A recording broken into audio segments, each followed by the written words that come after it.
At ngayon naman ay si Benny Marie. Pinapalayas na kayong dalawa sa bahay ni Kuya dahil masyado kayong pabebe. Pero gagawin muna yan uli ni AC at Ashley. Mag-aaway sila ng pabebe. Napapagod na yung arm ko. Kuya. Bigyan mo ba kami ng chance, Kuya? Kuya, gusto ko pa ng Nescafe. Kuya, gusto ko pa ng Lux Slim. Gusto ko yung umiiyak talaga kayo. Ayoko na umiyak, Kuya. Wala na akong mailuha. Kuya, sorry na. Sobrang tal-tal ko po kasi. Sorry na po.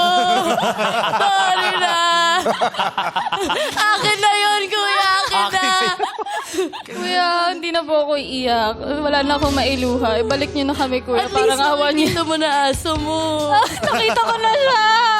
Nakita ko na siya. Ikaw at least makakasama mo na mami mo. Yes po, Ashley. Kuya. Yes po, Kuya. Para makaiyak kayo, gusto ko umiyak kayo doon sa kama. Sa kama?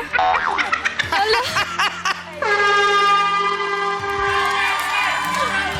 O inaakala niyong tapos na ang task ni Kuya nagkakamali. Kala ko nakalabas na. Kaya nga, makamubo na tayo. Pero sige. Huwag niyo munang gawin yan. Okay. Okay, Kuya. Okay po. Okay Si po. Kuya Dahil nagdidesisyon. Dahil mamaya, may ipapagawa ako sa inyo. Nauuna. May mas pa tayong natira dito. At ngayon naman At nag-aaway si Kuya at ang tagabasa. Nagdidesisyon. Dahil pinangungunahan daw ni Kuya ang tagabasa. nagpatiuna si Kuya. Nagpatiuna.